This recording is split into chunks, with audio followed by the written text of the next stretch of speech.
Hello students, welcome to Ghaziabad defence academy. मैं बबली राजपूत आपका स्वागत करती हूँ। और बच्चों, आज आप जानते हैं कि आपका ऑल इंडिया सैनिक स्कूल का एंट्रेंस एग्ज़ाम था, जिसका क्वेश्चन पेपर हमें मिल चुका है। ये सेट ए है और सबसे पहले हम सॉल्व करेंगे हिंदी भाषा का प्रश्न पत्र। तो सब इसमें 76 क्वेश्चन से हिंदी के क्वेश्चंस दिए गए थे। पहला क्वेश्चन था, प्रश्न के नीचे दिए गए विकल्पों में से उचित विकल्प का चयन कीजिए। पहला है, जहाँ जाना कठिन हो। तो इसमें जंगल भी नहीं होगा, गमनीय भी नहीं होगा, अगम भी नहीं होगा, इसमें होना चाहिए दुर्गम। ठीक है, तो दुर्गम का यानी कि second option will be right. Okay, फिर है हमारा निम्नलिखित शब्द के लिए सही विपरीत अर्थक शब्द का विकल्प का चयन कीजिए। विपरीत अर्थक मीन्स विलोम शब्द। तो विलोम शब्द संयोग, संयोग का क्या होगा हमारा वियोग।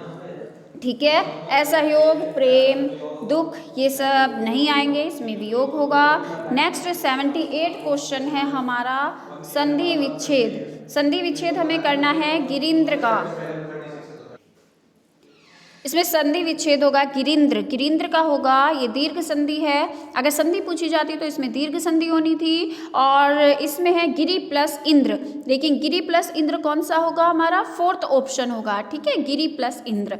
इसमें छोटी ई और छोटी ई मिलकर क्या हो जाएंगी? हमारी बड़ी ई हो जाएंगी। तो गिरीन्द्र यानी कि fourth option will be right. अगला है हमारा 76 क्वेश्चन है, निम्नलिखित शब्द में प्रयुक्त उपसर्ग के सही विकल्प का चयन कीजिए। निश्चल, इसमें आप देख रहे हैं कि आधा श बना हुआ है, तो आधा श किसमें है हमारा? यहाँ पर है फर्स्ट में। ठीक है, तो ये हमारा ऑप्शन ए हमारा राइट होगा। निश्चल, निश्चल में निश हमारा उपसर्ग होगा।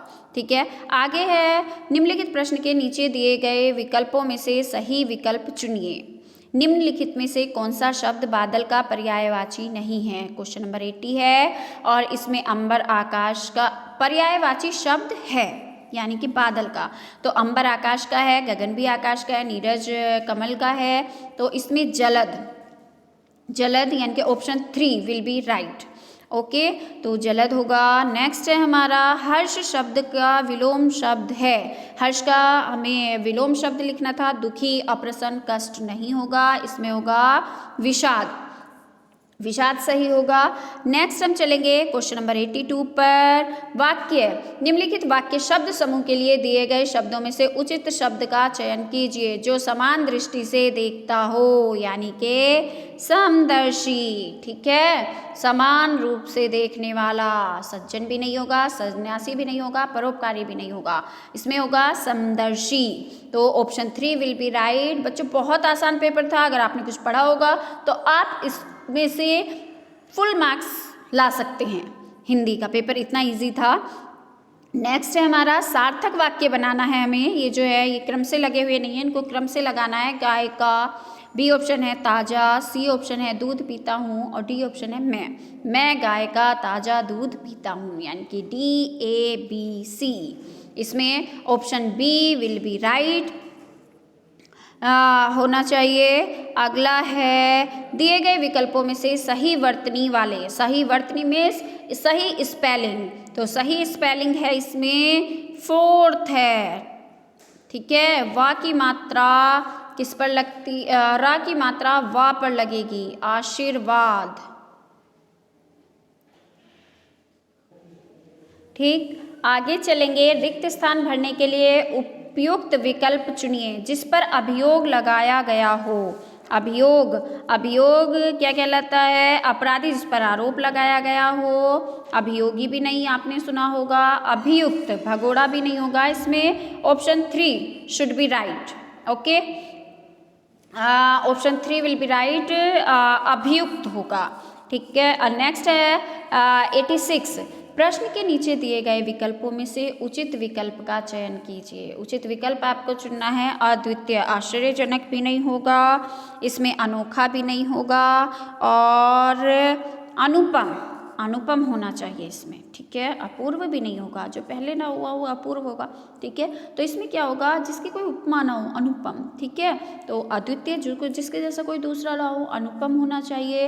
नेक्स्ट है हमारा 87 क्वेश्चन है, निम्नलिखित में से कौन सा शब्द पत्थर का पर्यायवाची शब्द नहीं है। प्रस्तर भी पर्यायवाची है, पाषाण भी पर्यायवाची है, उपल भी पर्यायवाची है, पर्वत पत्थर का पर्यायवाची नहीं है। तो इसमें ऑप्शन 1 सही होगा। नेक्स्ट है हमारा, निम्नलिखित अनुच्छेद को ध्यानपूर्वक पढ़ना है और प्रश्न के लिए सही विकल्प चुनना है। ये क्या है, बहुत इजी पैराग्राफ था। निरंतर श्रम करने से शरीर स्वस्थ रहता है। देखिए पहला क्वेश्चन यही है, स्वस्थ शरीर के लिए क्या आवश्यक है, तो निरंतर श्रम, ठीक है। आपको फर्स्ट सेंटेंस में से ही मिल गया है। नेक्स्ट है श्रम से क्या समाज में जीवंतता बनी रहती है। यदि श्रम करना छोड़ दिया जाए तो समाज गति शून्य हो जाए। श्रम की सार्थकता के बारे में महात्मा गांधी ने कहा था, जब श्रम करना है तो उत्पादक श्रम ही क्यों ना किया जाए। ठीक, कैसा उत्पादक का क्या अर्थ है, श्रम से कुछ चीज की प्राप्ति हो, यश हो सकता है, वो प्रगति हो सकती है, ठीक है। तो इसमें से देखिए ये आया है, श्रम करने से आनंद कब आएगा, इसमें अभी आगे भी पढ़ेंगे। तो इसमें है, इससे श्रम करने में आनंद आएगा। कब आनंद आएगा, जब आपको श्रम से किसी चीज़ की प्राप्ति होगी। तो इसमें मैंने कहा था कि क्वेश्चन आया है इसमें से, और इसमें से आया श्रम करने से आनंद कब होगा, जब श्रम से किसी चीज़ की प्राप्ति होगी, ठीक है। 92 का क्या होगा हमारा, 4th ऑप्शन होगा। आगे है, सार्थकता तो तभी मानी जाएगी, श्रम के प्रति निष्ठा और सम्मान की भावना हमारी सहज प्रवृत्ति होनी चाहिए। वस्तुतः हमारे विकास का, हमारी उन्नति का मूल मंत्र है श्रम। सफलता का मूल मंत्र और प्रगति की सीढ़ी परिश्रम से ही प्राप्त होती है। परिश्रम साहस और कर्म का चोली दामन का साथ है। जो मनुष्य परिश्रम करता है वह साहसी भी होता है, इसलिए चोली दामन का साथ है। ये भी क्वेश्चन आपका आया है 89 पर कि परिश्रम साहस और कर्म का चोली दामन का साथ कैसे है, क्योंकि जो मनुष्य कर्म करता है वह साहसी होता है, यानी कि जो कर्म करेगा वो साहसी भी होगा। कर्म और साहस दोनों साथ साथ चलते हैं। नेक्स्ट है, गांधी जी ने श्रम की सार्थकता किसे माना है, परिश्रम करने से, सम्मान की भावना से, श्रम के प्रति निष्ठा से, या उत्पादक श्रम से। सार्थकता किससे है कि हमारी उत्पादक श्रम से है, ठीक है। अगला है हमारा, सार्थकता का विलोम शब्द है। सार्थकता का विलोम शब्द हमारा क्या होना चाहिए, निरर्थकता, ठीक है। जिसका कोई अर्थ हो, जिसका कोई लाभ हो, सार्थकता, निरर्थक, बेकार, तो निरर्थक होना चाहिए। श्रम करने से आनंद कब आएगा, ये हम आपको बता चुके हैं, जब श्रम से कुछ चीज की प्राप्ति होगी। आगे वाक्यांश के लिए सही विकल्प ढूंढना है। परीक्षा देने वाला, परीक्षा लेने वाला परीक्षक होता है, और परीक्षा देने वाला कौन होता है, परीक्षार्थी, ठीक है। विद्या ग्रहण करने वाला विद्यार्थी, शिक्षा ग्रहण करने वाला शिक्षार्थी। तो इसमें वो क्या होगा, परीक्षा देने वाला परीक्षार्थी, ठीक है। विलोम शब्द ढूंढना है। पराजय, देखिए कितना इजी पेपर है। पराजय का विलोम शब्द आपका होगा, पराजय में हार, तो जय पराजय, ठीक है। अगला हमारा क्वेश्चन है, निम्नलिखित शब्द में प्रयुक्त प्रत्यय का सही विकल्प कीजिए। विद्यालय, अकॉर्डिंग टू मी विद्या प्लस आलय, तो आलय होना चाहिए इसमें, मेरे अकॉर्डिंग तो आलय होना चाहिए, ठीक है। नेक्स्ट है हमारा क्वेश्चन 96 में हम देखेंगे कि जेठ का स्त्रीलिंग रूप चुनिए। देखिए कितना इजी है, लेकिन हम क्या करते हैं, हम सही प्रोनाउंसिएशन नहीं करते हैं, जिसके कारण हम क्या होता है, हो जाते हैं, कंफ्यूज हो जाते हैं। जेठ का जो है हम जेठानी ऐसे बोल देते हैं, जेठ जेठानी, लेकिन जेठानी नहीं होता है, सही क्या होता है, जेठानी। तो इसमें क्या होगा, जेठानी शब्द सही होगा, यानी कि 1 option will be right. Pulling शब्द, पुल्लिंग ढूंढना है जो पुरुष वाचक होगा, तो इसमें क्या होगा, चंद्रमा, नदी, कविता, देवी, सब क्या हैं, स्त्रीलिंग हैं।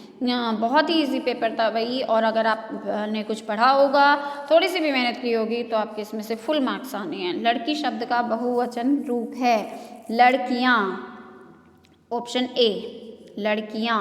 मुहावरे का सही अर्थ, अंगूठा दिखाना यानी कि इनकार करना। तो इनकार करने का क्या होगा, मौके पर इनकार कर देना, ये होगा।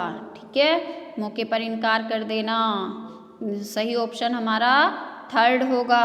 अगला है मुहावरे का सही अर्थ लिखिए। अक्ल पर पत्थर पड़ना, हम कभी कभी कहते हैं ना उस समय हमारी अक्ल पर पत्थर पड़ गए थे, यानी कि हमारे सोचने विचारने की क्षमता न रहना। ठीक है, हम कभी कभी सोच विचार नहीं करते हैं तो क्या कहते हैं, उस समय हमारी अक्ल पर पत्थर पड़ गए थे। तो सोचने विचारने की क्षमता ना रहना। तो भाई बच्चों, ये था आपका हिंदी का पेपर, और हिंदी का पेपर बहुत इजी था। आपने अगर थोड़ी भी मेहनत की है तो आपके इसमें से फुल मार्क्स आने चाहिए। ठीक है, तो अभी हम दूसरा पेपर भी सॉल्व करेंगे। ठीक है, आज के लिए इतना ही। अभी फिलहाल हमने हिंदी का पेपर सॉल्व किया है। Okay, thank you.